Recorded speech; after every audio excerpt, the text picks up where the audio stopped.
같이 기도하시겠습니다. 하나님, 은혜를 감사합니다.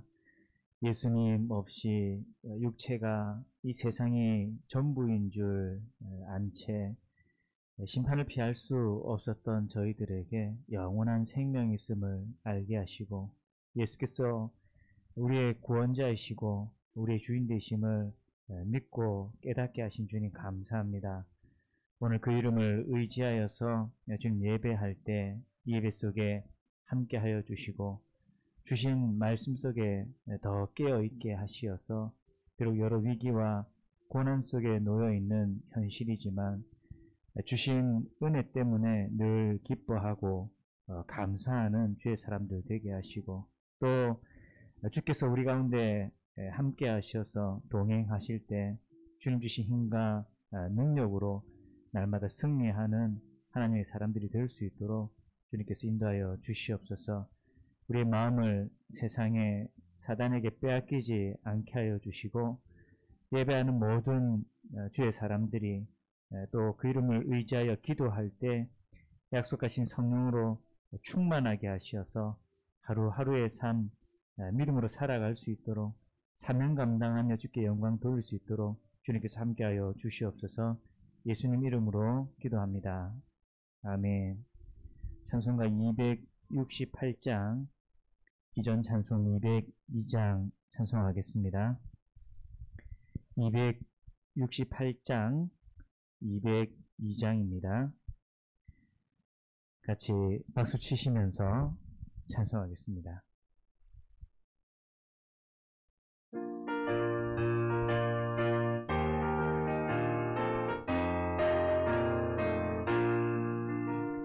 죄에서 자유를 얻게 하는 보혈의 능력, 주의 보혈, 시험을 이기고 승리하니 참 놀라운 능력이로다. 주의 보혈 능력이 있도다. 주의 피 믿어. 주의 보혈 그 어린 양의 매우 귀중한 피로다. 육체의 정욕을 이길 힘을 보혈의 능력, 주의 보혈 정결한 마음을 얻게 하니 참 놀라운 능력이로다. 주의 보혈 능력이 있도다. 주의 피 믿어. 주의 보혈 그 어린 양의 매우 귀중한 피로다. 눈보다 더 희게 맑힌 것 보혈의 능력, 주의 보혈 그 정한 모든 것 밝히시니 참 놀라운 능력이로다. 주의 보혈 능력이 있도다. 주의 피 믿어. 주의 보혈 그 어린 양의 매우 귀중한 피로다. 그 주의 복음을 전할 제목 보혈의 능력, 주의 보혈 날마다 나에게 찬송 주니 참 놀라운 능력이로다. 주의 보혈 능력이 있도다. 주의 피 믿어. 주의 보혈 그 어린 양의 매우 주의 보혈 능력이 있도다. 주의 보혈 능력이 있도다. 주의 피 믿어. 주의 보혈 그 어린 양의 매우 귀중한 피로다. 아멘. 이어서 492장, 이전 찬송 544장 찬송하겠습니다. 492장 544장입니다. 우리 계속 박수 치시면서 찬송하겠습니다. 잠시 세상에 내가 살면서 항상 찬송 부르다가 날 잊어물어 보라 하시며 영광 중에 나아가리.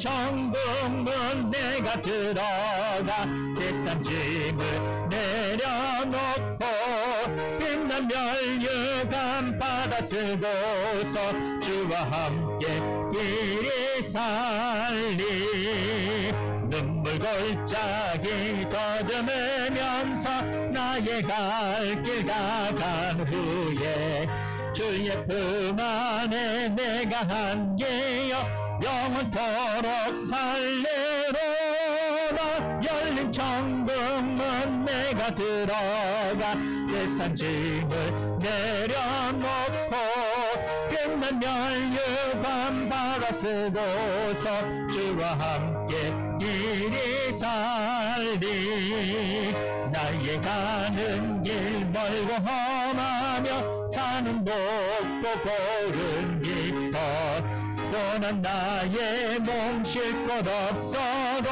곱게 날이 밝아오리 열린 천국문 내가 들어가 세상 짐을 내려놓고 빛난 멸류관 받아 쓰고서 주와 함께 길이 살리 한숨 가시고 죽음 없는 날 사모하며 기다리니 내가 그리던 주를 배울 때 나의 기쁨 넘치리라 열린 천국문 내가 들어가 세상 짐을 내려놓고 빛난 멸류관 받아 쓰고서 주와 함께 길이 살리. 아멘. 마지막으로 484장 이전 찬송 533장 찬송하겠습니다. 484장 533장입니다.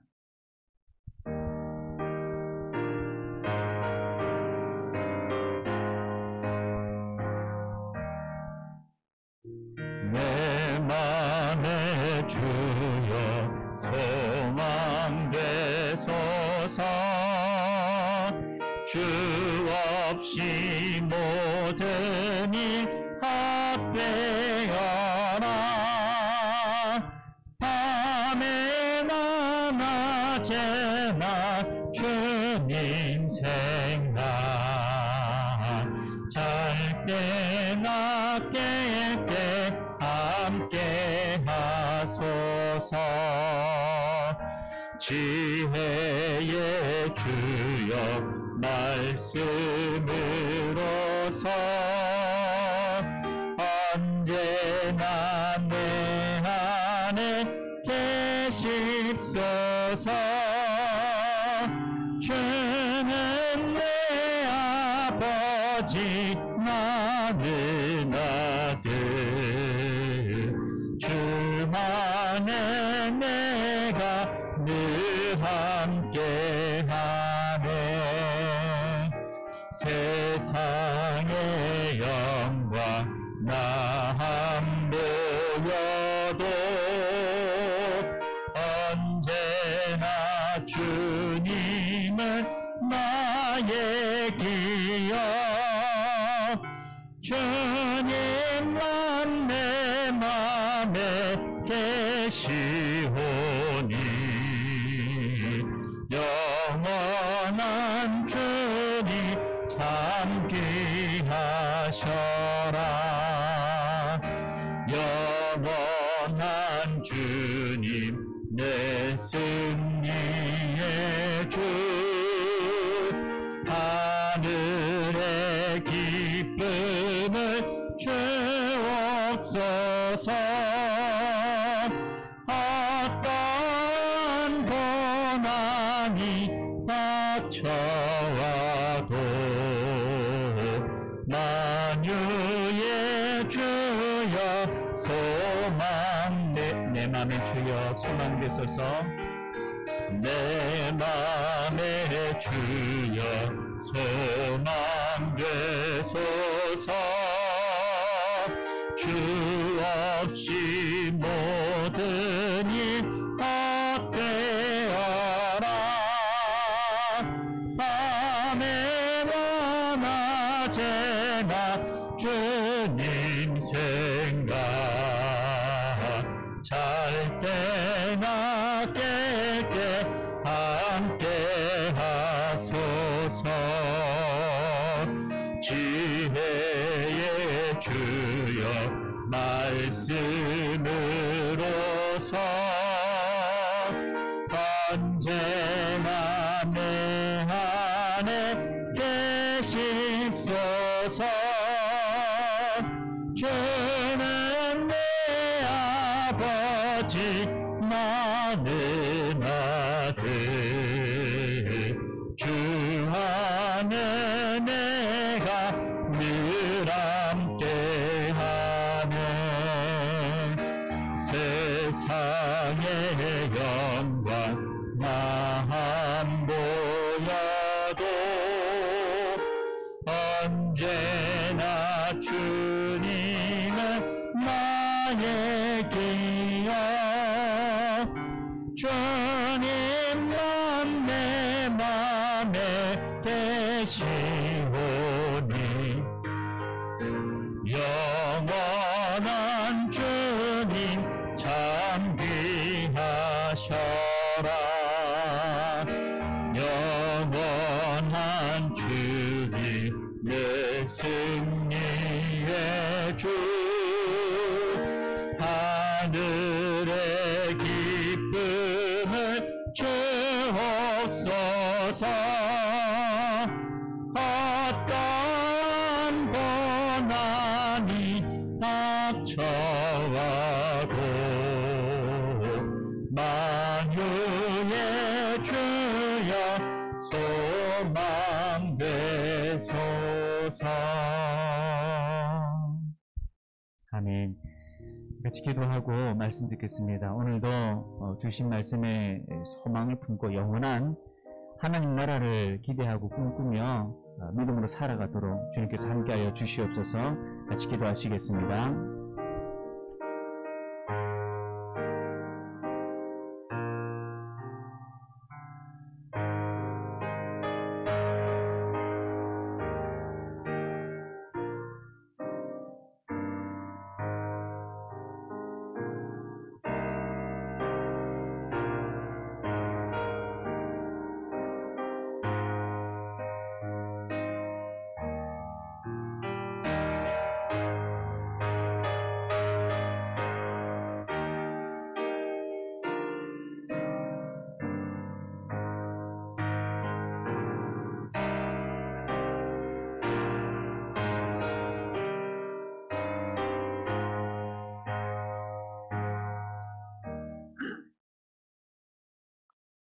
하나님 말씀은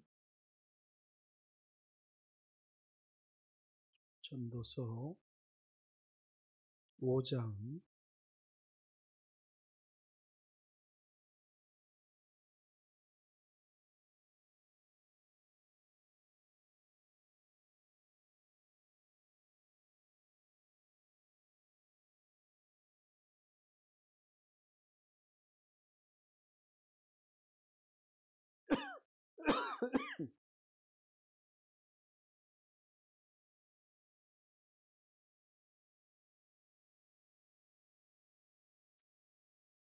5장입니다.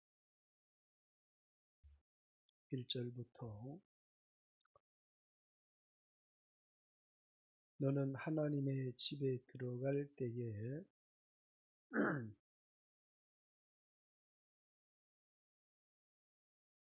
내 발을 삼가할지어다 가까이 하여 말씀을 듣는 것이 우매한 자들이 제물을 드리는 것보다 나으니 그들은 악을 행하면서도 깨닫지 못함이니라. 너는 하나님 앞에서 함부로 입을 열지 말며 급한 마음으로 말을 내지 말라. 하나님은 하늘에 계시고 너는 땅에 있음이라. 그런즉 마땅히 말을 적게 할 것이라. 걱정이 많으면 꿈이 생기고 말이 많으면 우매한 자의 소리가 나타나느니라. 내가 하나님께 서원하였거든 갚기를 더디하지 말라. 하나님은 우매한 자들을 기뻐하지 아니하시나니 서원한 것을 갚으라. 서원하고 갚지 아니하는 것보다 서원하지 아니하는 것이 더 나으니 내 입으로 내 육체가 범죄하게 하지 말라. 사자 앞에서 내가 서원한 것이 실수라고 말하지 말라. 어찌 하나님께서 내 목소리로 말미암아 진노하사 내 손으로 한 것을 멸하시게 하랴. 꿈이 많으면 헛된 일들이 많아지고 말이 많아도 그러하니 오직 너는 하나님을 경외할지어다.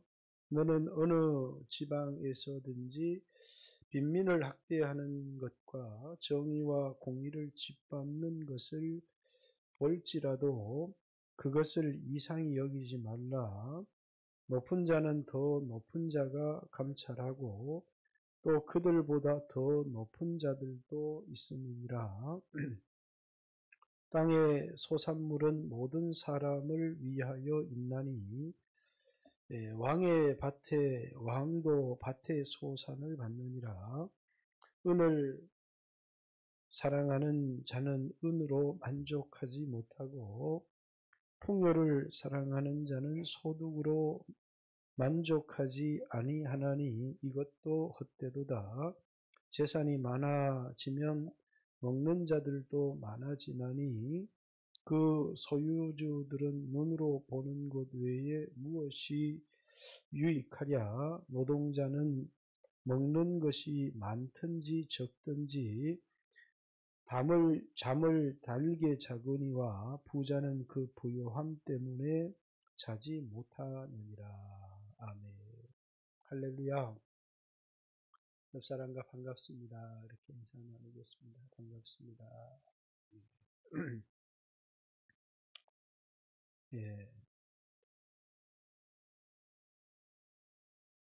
성경에 먼저 주일날 놀라신 분들이 많죠. 놀라지 않으셔도 된다는 말씀 드리고요. 기도해 주셔서 감사하다는 말씀도 드립니다. 구약의 아합 왕의 아들 아하시아가 병이 들었습니다. 그래서 신하들을 보내서 이제 이방 신에게 내 아들이 낫겠는가 이렇게 물어보라 이러는데 중간에 이제 엘리야가 그 신하를 만나서 내 아들이 내 침상에서 내려오지 못하리라 이렇게 말을 합니다. 그러니까 아합이 그 사람의 외모를 자세히 물으니까 이제 엘리야입니다. 그래서 자신의 신하와 50명의 이제 군사를 보내어서 이제 엘리야를 죽이려고 하는 것이죠. 그래서 이제 하나님의 사람이여 왕이 당신을 부릅니다. 내려오소서 이렇게 얘기하니까 엘리야가 내가 하나님의 사람이면 하늘에서 불이 내려서 너희들을 살릴 거다 이렇게 얘기를 합니다. 그랬더니 하늘에서 불이 내려서 그 왕의 신하와 50명의 군사를 살라버렸다 이렇게 얘기를 합니다. 그러니까 아합이 또 신하와 50명의 군사를 보내어서 이제 엘리야를 잡아와라 이렇게 얘기를 하는 거죠. 그러니까 또 왕의 신하와 50명의 군사가 가서 이제 엘리야를 부릅니다. 엘리야여 이제 산에서 내려오라, 그 바위에서 내려오라 이렇게 하나님의 사람 엘리야여 이렇게 얘기하니까 내가 하나님의 사람이면 하늘에서 불이 내려서 너희를 살릴 거다. 그러니까 또 왕의 신하와 50명의 그 군사가 불타서 죽습니다. 아합이 세 번째 신하와 50명의 군사를 보냅니다. 그랬더니 이 사람이 하나님의 사람이요 이렇게 부르는 게 아니라 먼저 우리의 생명을 소중히 여겨 주십시오 라고 이렇게 구합니다. 그랬더니 이제 그들의 목숨은 보응을 받았다. 이렇게 이야기를 하죠. 하나님 앞에 나가는데 참 중요한 게 있습니다. 겸손하게 하나님 앞에 나가야 한다라는 사실입니다. 하나님 앞에 겸손하게 나갈 때 하나님이 우리에게 은혜를 베풀어 주신다. 뿐만 아니라 우리가 이제 이 나답과 아비후의 얘기도 잘 알고 있습니다. 성전에 이 불을 붙이는데 반드시 번제단에서 그 번제물을 사른 그 불씨의 불을 가지고 그걸 하나님의 불 이렇게 얘기합니다. 그 불로 성전의 불을 밝혀야 되는데 이제 다른 불로 성전 안에 불을 밝혔습니다. 그랬더니 불이 나와서 아니 성전에 불을 밝히면 되는 것이지 꼭 번제단에 번제물을 사른 그 불씨를 가지고 성전에 불을 밝혀야 되는가. 그런데 하나님께서 반드시 하나님의 불로 성전에 불을 밝히라 이렇게 했기 때문에 번제단에서 그 불씨를 가지고 와서 불을 붙여야 되는데 나답과 아비후가 다른 불로 제단에 불을 붙이다가 그만 불이 나와서 그들을 살라버렸다. 이런 이야기를 우리가 잘 압니다. 하나님을 섬기지만 그 말씀대로 법대로 하나님을 섬기지 않으니까 하나님께 나아갈 수도 없고 하나님이 주신 복을 받을 수도 없죠. 다윗에게서도 이런 일이 있었습니다. 다윗이 이 법궤를 다윗성으로 옮기기 위해서 이방인들이 하는 것처럼 새 수레를 만들어서 법궤를 싣고 다윗성으로 오는데 아리우스의 타작마당에 이르매 소들이 이제 타작마당에서 뛰니까 법궤가 수레에서 떨어질 것 같았습니다. 그래서 우사가 이제 그 법궤가 떨어지지 않도록 법궤를 붙들었는데 그 자리에서 우사가 즉사해 버렸습니다. 그래서 그것을 베레스 우사 이렇게 지명을 붙였습니다. 왜냐하면 하나님의 법궤가 수레에 싣고 가는데 떨어질 것 같으면 누구나 잡지 않겠습니까? 그런데 그 법궤를 잡았다고 우사가 죽임을 당했다. 그래서 그것을 하나님이 우사와 싸우신다 해서 그것 지명을 베레스 우사 이렇게 했습니다. 왜냐하면 나름대로 하나님을 섬기기 위해서 정성을 다 했습니다. 다윗처럼 대로 법궤는 수레에 실어서 옮길 수 있는 것이 아니고 제사장들이 메고 가야 되는 것이기 때문에 그래서 이제 다윗이 그 다음에 다윗성으로 법궤를 옮길 때는 제사장이 6발짝을 뛰고 한 발짝을 쉬고 6발짝을 뛰고 한 발짝을 쉬고 이렇게 이 고핫 자손들이 법궤를 메고 다윗성으로 옮겨가는 것을 우리가 보게 되죠. 우리가 하나님을 섬긴다고 하면서 오늘 우리 가운데는 뭐 아무렇게나 하나님을 섬겨도 하나님이 우리에게 복을 주시느냐 이제 그렇지는 않습니다. 하나님께서 구약의 이스라엘 백성들과 언약을 맺으실 땐 철저는 율법을 주셨고 하나님의 백성이 지켜야 될 법입니다. 그런데 이 법을 어긴 사람들을 위해서 성전을 주셨습니다. 그래서 성전은 법을 어긴 사람들이 하나님과의 관계를 회복하는 곳이 그것이 성전이죠. 근데 이제 성전에 하나님 앞에 나아가는데 그냥 아무렇게나 터벅터벅 하나님 앞에 나갈 수 있는 것이 아닙니다. 이 세상의 사람들은 돈이 많으면 행복하다 이렇게 생각하지만 돈이 많다고 이 세상의 사람들이 행복한 게 아니고 돈이 많다고 바른 삶을 살아갈 수 있는 게 아니라는 거예요. 그래서 여기 오늘 거꾸로 10절부터 은을 사랑하는 자는 은으로 만족하지 못하고 풍요를 사랑하는 자는 소득으로 만족하지 못하나니 이제 이것도 헛되도다 이렇게 얘기를 합니다. 9절에 땅의 소산물은 모든 사람을 위하여 있나니 왕도 밭의 소산을 먹느니라. 땅의 밭에서 나는 모든 그런 식물은 왕만을 위해서 있는 게 아니라 모든 사람을 위하여 있는 것이고, 그리고 왕조차도 그 밭에서 나는 소산물을 먹는 것인데, 힘이 있다고 해서 남의 것을 다 빼앗아 버리면, 그러면 그 사람은 소유가 많이 있기 때문에 만족하고 행복할 수 있느냐? 그럴 수 없다는 겁니다. 왕은 왕에 먹는 음식이 있고, 왕은 왕이 사는 집이 있습니다. 그리고 노예는 노예가 먹는 음식이 있고, 또 노예가 사는 이제 집이 있습니다. 사람마다 자기가 먹는 음식이 있고, 자기가 사는 집이 있는데, 그걸 이제 많이 가졌다고 내가 행복하다 이렇게 생각해서는 안 된다는 거예요. 또 권력을 가졌다고 해서 남의 것을 뺏었어도 안 되고 남을 학대했어도 안 되는 이유가 어디에 있느냐면, 자기 밑에도 사람이 있지만 자신의 위에도 자신을 감찰하는 분이 계시다라는 겁니다. 그래서 여기 8절에 너는 어느 지방에서든지 빈민을 학대하는 것과 정의와 공의를 짓밟는 것을 볼지라도 그것을 이상히 여기지 말라.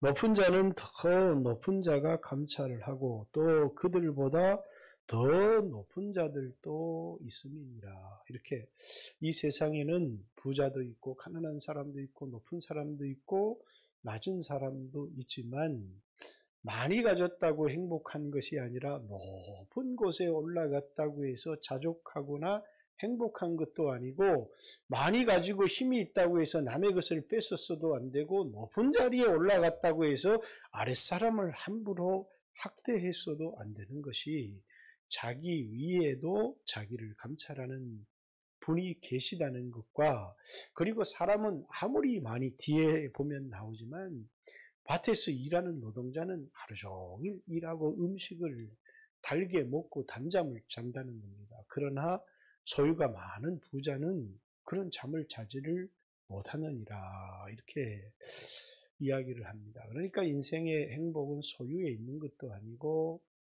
이제 지위에 있는 것이 아니다는 겁니다.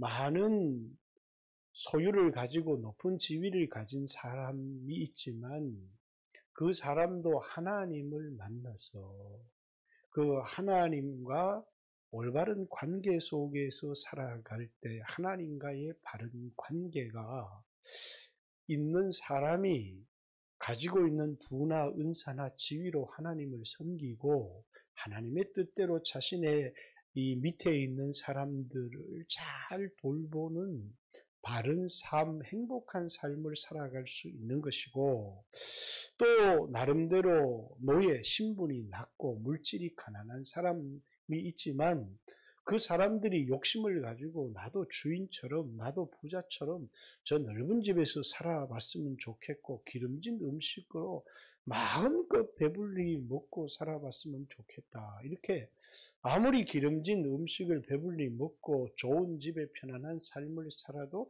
그 사람에게 절대 만족이 없다는 거예요. 다 왕의 음식이 있고 왕이 사는 집이 있고 노동자의 음식이 있고 노동자가 사는 집이 있는데 다 그것에 대하여 누가 누구를 빼앗지 아니할 뿐만 아니라 이 밭에서 나는 모든 소산은 이 땅에 사는 모든 사람을 위하여 존재하는 거기 때문에 뺏어서도 안 되고, 그것이 많고 적음이 인생의 행복과 불행을 결정하는 것이 아니라는 거예요. 잘 살고 못 사는 것을 결정하는 것도 아니다는 거예요. 어떤 사람이 어떤 인생이 잘 사는 인생이냐면 하나님과의 관계를 잘 하는 사람이 그 사람이 인생을 바르게 살아가는 사람이다. 이렇게 얘기를 합니다.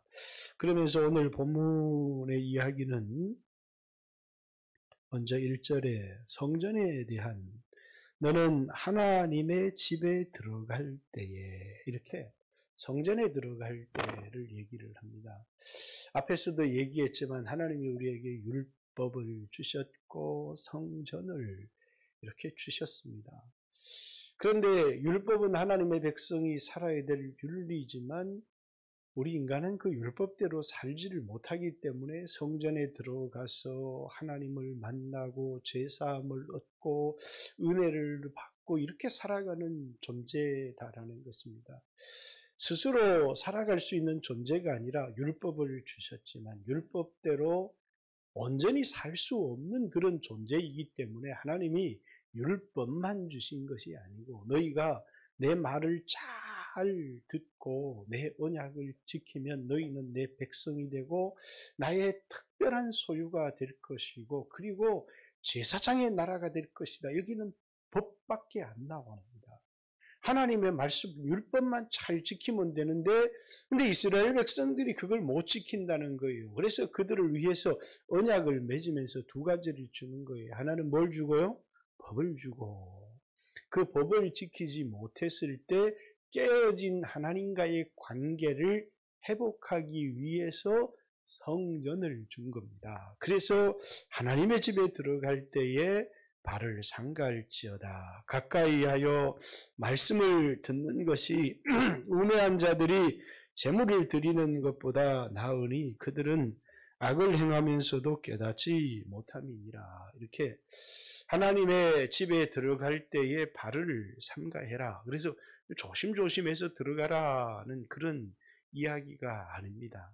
하나님의 말씀대로 하나님 앞에 나가야 하나님을 만날 수 있고 그 하나님을 만난 사람이 선물로 받아오는 것이 하나님의 말씀인데 그래서 하나님의 말씀을 듣는 그 사람이 수십 배, 수백 배의 제물을 드려서 제사를 드리는 사람보다 훨씬 더 지혜로운 사람이다. 이렇게 먼저 하나님 앞에 나가야 하나님의 말씀을 여러분 들을 것 아닙니까? 그런데 하나님 앞에 어떻게 나갑니까? 제사장이 있어야 나가고 성전이 있어야 나가고 제물이 있어야 나가는 것이죠. 그래서 제가 예배에 대해서 자세히 설명을 했던 것처럼 예배는 하나님 앞에 나가는 행위입니다. 그래서 히브리서도 은혜의 보좌 앞에 나가라 이렇게 우리를 권면하고 있고 히브리서 10장 19절에도 예수의 피를 힘입어 담대히 하나님 앞에 나갈지어다 이렇게 이야기를 하고 있습니다. 어떤 인생요? 하나님 앞에 나가서 하나님과의 바른 관계를 맺고 살아가는 사람이 참되고 올바른 인생을 살아가는 사람이다라는 것입니다. 그리고 하나님 앞에 나가서 우리가 듣게 되어지는 게 뭐냐면 우리에게 주시는 하나님의 말씀을 듣게 되는 것입니다. 근데 이스라엘 백성들에게는 신앙의 두 가지 전통이 있었습니다. 하나님으로부터 듣는 하나님의 말씀을 듣고 순종하려고 하는 전통이 있는 게 아니라 열심히 제사를 드리는 사람들이 있었습니다.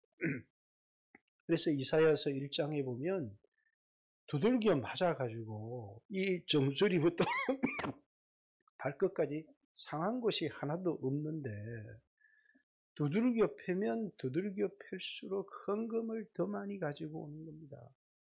하나님의 입장에서는 우리의 헌금을 기뻐하신다면 하나님이 막 두들겨 패시겠죠. 막 두들겨 패는 대로 헌금을 가지고 오니까. 근데 하나님은 헌금을 기뻐하지 아니하신다라는 것입니다.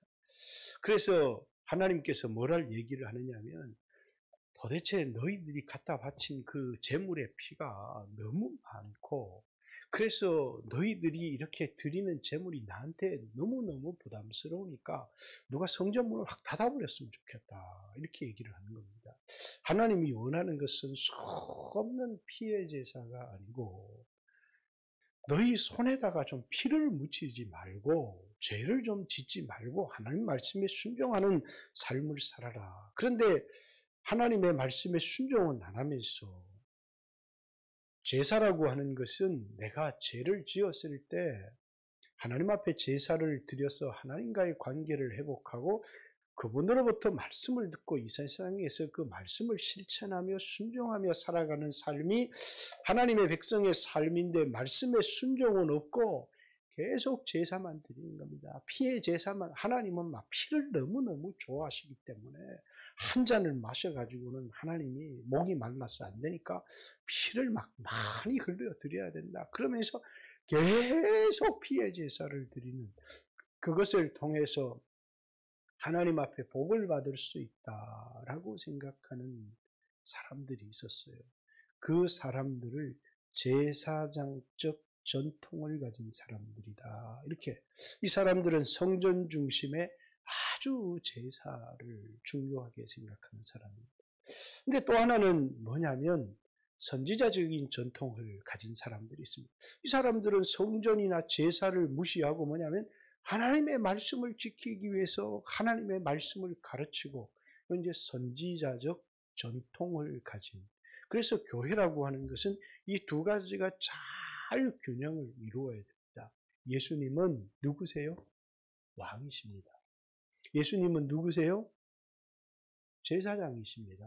그래서 교회라고 하는 건 두 기둥이 있는데, 하나는 예수 그리스도가 나의 구세주시다라고 하는, 또 예수님은 나의 왕이시다. 그래서 그분이 하시는 말씀을 듣고 순종을 해야 된다. 그게 신앙이다. 신앙은 순종이다 라고 어떤 사람은 말하고, 어떤 사람은 순종을 다 할 수 없으니까 신앙은 피다. 성경은 창세기부터 요한계시록까지 피 얘기밖에 없다. 그래서 성경은 피에 관한 이야기다. 그래, 맞아요. 성경은 피 이야기를 하고 있습니다. 그래서 창세기부터 피 얘기가 나오지 않습니까? 그리고 피를 흘리며 하나님의 이름을 불렀던 믿음의 사람들이 나오죠. 그러나 교회라고 하는 건 이 두 가지. 하나는 뭐가 있어야 된다고요? 이제 하나님 성전에 나갈 수 있도록, 피를 가지고 하나님 앞에 나갈 수 있도록, 피의 제사만 드리는 것이 아니라 하나님 앞에 나가서 말씀을 듣고 그 말씀에 순종하는, 그래서 예수님은 우리의 왕이시기도 하고 또 자신의 몸으로 우리를 위하여서 제물이 되어 주신 이제 대제사장이시기도 하고, 그래서 우리는 예수를 통해서 하나님 앞에 나가고 하나님의 말씀을 듣고 그분을 우리 인생의 왕으로 주인으로 섬기고 그 말씀에 순종하며 살아가는 사람이, 이 사람이 뭐냐면 신앙생활을 잘하는 그런 사람이라는 것입니다.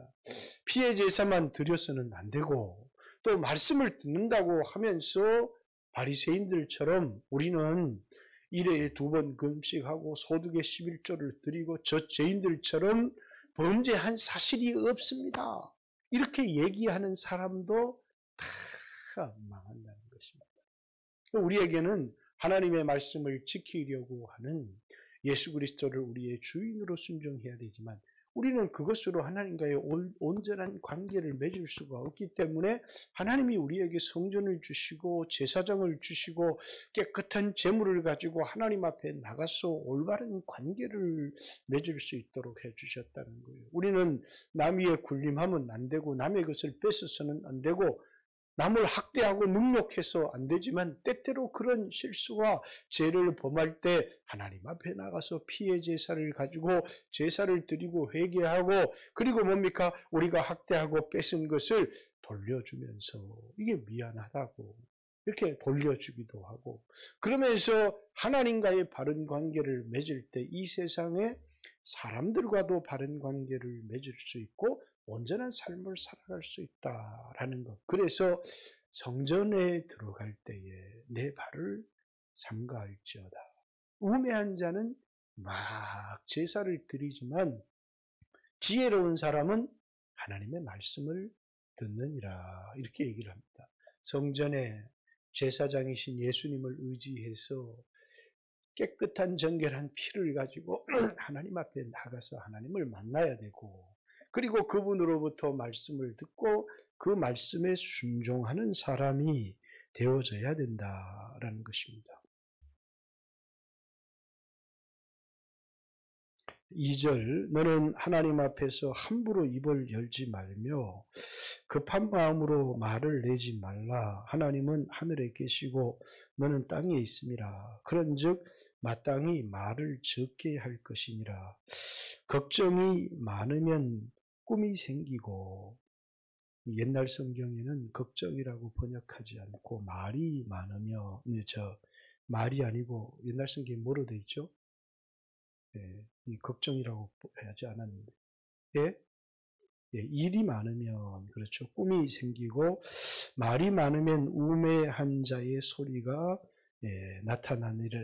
나느니라. 이렇게 우리의 신앙이라고 하는 건 절대로 뭘 해서는 안 된다는 것을 가르쳐 주는 거냐면, 하나님보다 앞서가서는 안 된다라는 것을 가르쳐 주는 것입니다.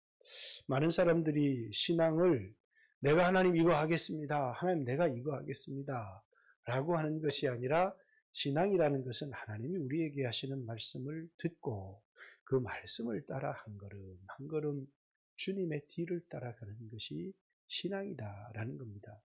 어떤 사람은 그만 자신이 하나님보다 앞서가면서 서원을 합니다. 하나님, 이거 우리 아들이 좋은 대학 들어가게 해주시면 제가 이것을 하겠습니다. 이렇게 서원을 하는 경우가 옛날에도 많았고, 요즘은 이제 우리나라에 서원하는 사람들이 많이 없지만 서원이 참 많았습니다. 그래서 4절부터 내 하나님께 서원하였거든 갚기를 더디하지 말라. 하나님은 우매한 자들을 기뻐하지 아니하시나니 서원한 것을 갚으라. 서원하고 갚지 아니하는 것보다 서원하지 않는 것이 더 낫다. 내 입으로 내 육체가 범죄하게 하지 말라. 사자 앞에서 예수님을 얘기합니다. 내가 서원한 것을 실수라고 말하지 말라. 어찌 하나님께서 내 목소리로 말미암아 진노하사 내 손으로 한 것을 멸하시게 하랴. 하나님 앞에 제가 이것 하겠습니다 라고, 그러면 제가 이렇게 하겠습니다 라고 하는 서원을 했으면 꼭 그것을 갚고, 우리의 신앙이라고 하는 것은 하나님 앞에 말을 많이 해서, 말을 많이 한다고 하는 것은 뭔가 하나님 앞에 요구하는 게 많겠죠. 그러나 그것이 신앙이 아니고, 참된 신앙이라고 하는 것은 말하는 것이 아니라 듣는 것이라는 것입니다. 듣고, 그리고 다윗이 시편 2편에 여호와를 항상 내 앞에 모시며, 이렇게 하나님을 내 앞에 모시고 살아가는 삶이라고 하는 것은, 내가 하나님을 위해서 뭘 하겠습니다. 내가 교회를 위해서 뭘 하겠습니다.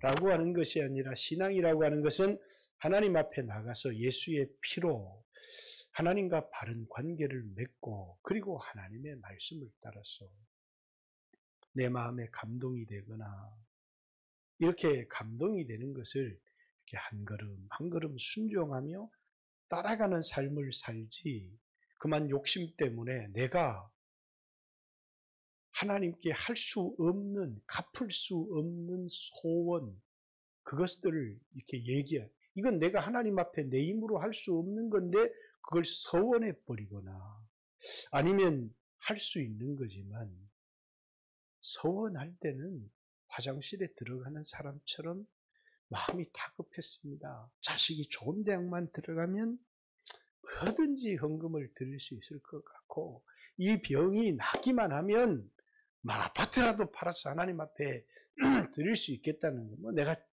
죽음 앞에 놓여있는데 이까지 돈이 무슨 소용이 있으랴, 이런 생각이 들어서 하나님 이 병을 고쳐주시기만 하면 내가 집이라도 팔아서 하나님께 드리겠습니다. 이렇게 서원을 했는데 병이 턱 낫고 나니까, 아니 의사가 갔더니 진단을 잘못했습니다. 이렇게 얘기를 하는 겁니다. 아니 진단을 잘못했어도 나은 것 아닙니까? 그러면 하나님께 드리면 되는데, 아이고 하나님 의사가 진단을 잘못해가지고 원래 병이 안 걸린 거랍니다. 이렇게 얘기를 하고, 이제 존 스타트 목사님은 하나님의 송아지 이런 표현을 썼는데, 송아지가 쌍둥이를 낳았습니다. 그러니까 너무너무 좋아서 하나님 잘 길러서 한 마리는 하나님께 드리고 한 마리는 키워서 내 자식 학비를 삼겠습니다. 이렇게 얼마나 좋은 마음으로 했겠어요. 근데 그 중에 한 마리가 죽었어요. 그러니까 슬픈 기색을 띠고 가서 하나님 송아지가 죽었습니다. 이렇게 얘기를 하는 거죠. 그러니까 우리는 마음이 바뀌어서 그만 서원을 어기게 되는 경우들이 굉장히 많이 있고, 또는 때때로 욕심 때문에 갚을 수 없는 서원을 하나님께 드리는 경우가 참 많이 있다는 겁니다. 그래서 하나님과의 바른 관계라고 하는 것은 뭐냐면, 내가 말을 많이 해서 바른 관계를 맺는 것이 아니라, 내가 속죄의 제사를 가지고 하나님 앞에 나가서 죄사함을 얻고, 그분이 나의 왕이시고 내가 그분의 그분의 종이라면 그분이 하는 말씀을 듣고 한 걸음 한 걸음 순종하며 따라가는 삶인데, 많은 사람들이 뭐라고요? 함부로 서원을 한다는 것입니다. 서원을 해서 하나님 이렇게 하겠습니다. 그리고 나서 갚지도 못할, 다 무엇 때문이냐면 인간의 욕심 때문입니다. 그러니까 인간의 욕심이 인간을 행복하게 하지 못하고, 높은 자리에 올라가고 좋은 자리에 들어가고 부자가 되어지고, 그것이 인간을 참으로 행복하게 만드는 것이 아니라고 하는 겁니다. 사람은 자기 옷을 입고 자기 음식을 먹고 자기 집에 살면서 하나님을 잘 모시고 섬기면 됩니다.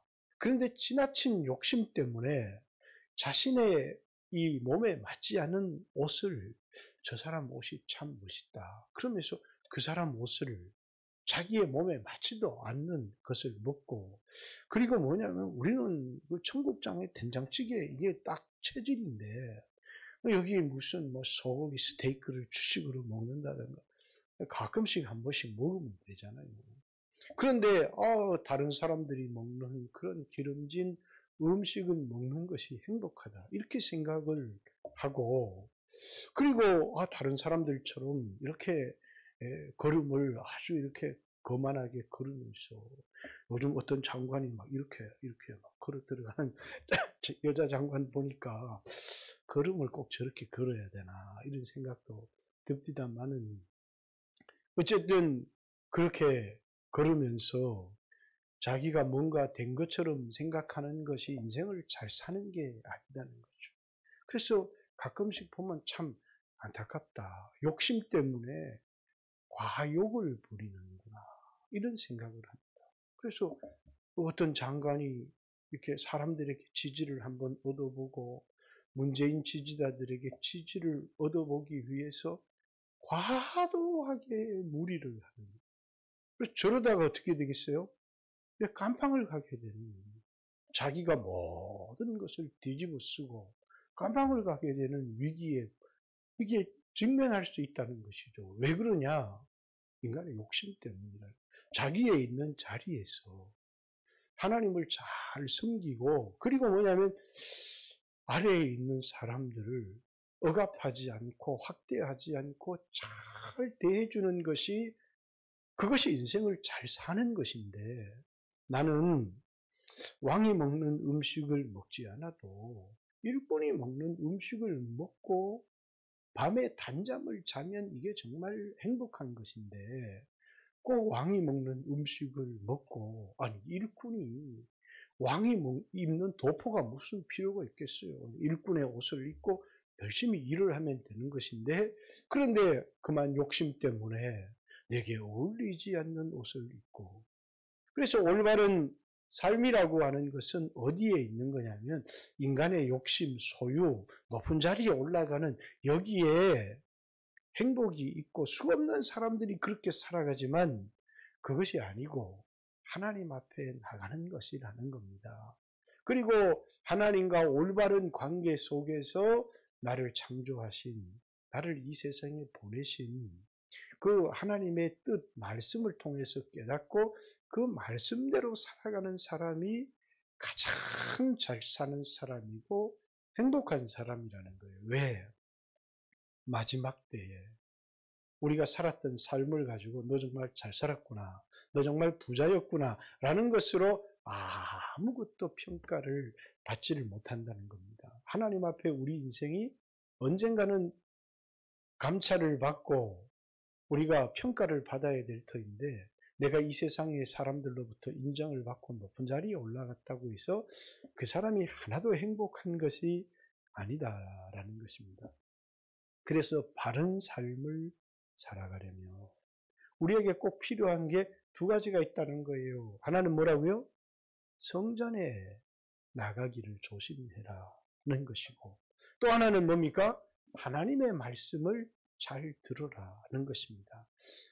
성전에 함부로 나가서는 안 되고 겸손하게 나가야 되고, 예수의 피를 가지고 나가야 되고, 그리고 하나님 앞에 정말 대제사장이신 예수 그리스도를 의지하고 하나님 앞에 나가야 하나님과의 올바른 관계를 맺는 것이고, 그리고 그 관계를 지키며 살아가는 것은 항상 하나님을 내 앞에 모시고 그분의 말씀에 순종하며 살아가는 사람이 좋은 옷을 입고 왕의 음식을 먹으면서 살아가는 사람보다 훨씬 인생을 잘 살아가는 사람이라는 것입니다. 그런데 주의해야 될 것이 있다는 것입니다. 그게 뭐냐면 욕심 때문에 말씀을 듣는 지혜로운 사람이 되어지는 게 아니라 하나님 앞에 말을 많이 하는 우매자가 되어지는 것은 아주 주의를 해야 된다는 거예요. 내가 하나님 앞에 마치 내가 하나님을 내 마음대로 끌어쓸 수 있는 사람인 것처럼 하나님 앞에 말을 많이 해서는 안 되고, 그분은 하늘 높은 보좌에 계시고 나는 땅에 있다는 사실을 알고 말을 많이 하는 어리석은 자가 되지 말고 말을 듣는 자가 되어져야 되고, 뿐만 아니라 하나님 앞에 욕심 때문에 지키지 못할 서원을 하거나 서원을 했으면 반드시 지켜야지 마음이 변해서는 안 된다라는 것을 가르쳐주고 말해주고 있는 것이다 라는 것입니다. 여러분과 제가 오늘 이 세상에 어떤 삶을 살아가고 있는가, 우리 자신을 한번 돌아보십시오. 우리에게 성전이 있습니다. 그런데 많은 사람들이 하나님 앞에 살아가지 않습니다. 이유가 뭐냐면 자꾸 자기 힘으로 살아가려고 하고, 이 당시의 사람들처럼 그저 많은 것을 가지려고 하고 높은 곳에 올라가려고 하고, 그런 삶에 대하여 지적하고 있는 것입니다. 하나님과의 관계에도 말씀을 듣고 그 말씀을 따라가는 삶을 살아가는 게 아니라 내 욕심대로 내 정욕대로 자꾸 끌어오려고 하고, 서원을 통해서 하나님을 자꾸 이용하려고 하고, 그런 인생이 잘 사는 인생인 것처럼 세상이 평가할지 모르지만 마지막 하나님의 심판대 앞에서 우리 인생을 정말 잘 살았는지 평가할 분이 있다는 거예요. 왕으로 보낸, 귀족으로 보낸, 머리가 좋은 사람으로 보낸, 노예로 보낸 하나님은 이 세상에 불공평한 것 같아요. 왜? 이 세상이 전부라면 노예로 산 사람은 너무너무 억울하겠죠. 왕으로 산 사람은 너무너무 행복할지 모릅니다. 그러나 하나님께서는 이 세상에 왕은 왕의 집에 살게 하셨고 또 노예는 노예의 집에 살게 하셨는데, 각각 그 역할을 주셔서 세상은 마치 하나님께서 이 세상을 만들어 놓은 무대와 같은데, 그 무대 속에서 하나님의 뜻을 깨닫고 하나님과의 올바른 관계 속에서 이웃을 섬기며 살아가는 사람이 제일 행복하고 복된 사람이라는 것을 이야기를 하는 것입니다.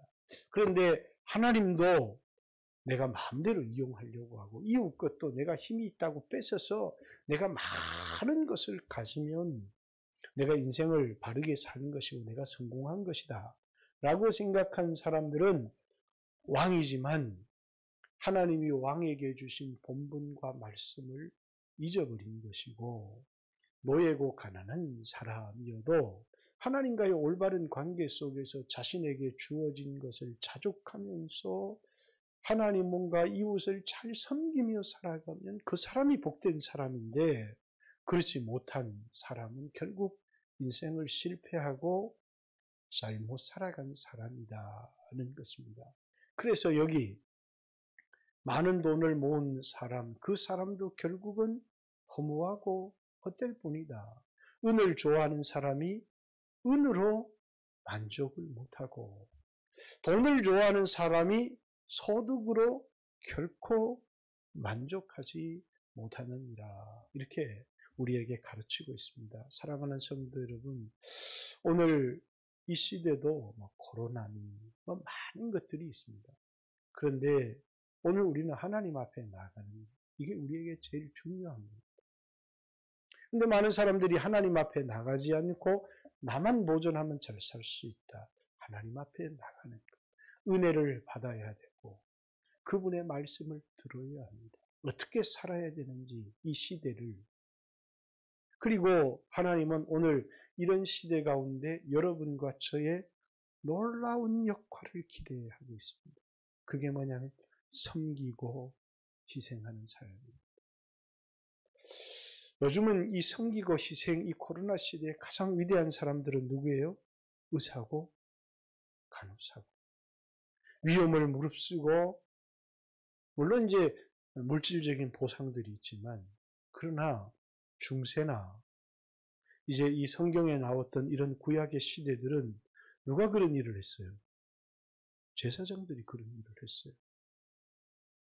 믿음에 앞선 사람들이 희생을 감수하고 그런 일들을 해낸 겁니다. 그것을 통해서 세상을 섬겼고 하나님을 섬겼고, 여러분과 저도 오늘 이 시대를 통해서 어떻게 이 어두운 세상을, 이 두려워하는 이 세상을 여러분과 제가 섬겨야 될까를 깊이 생각해야죠.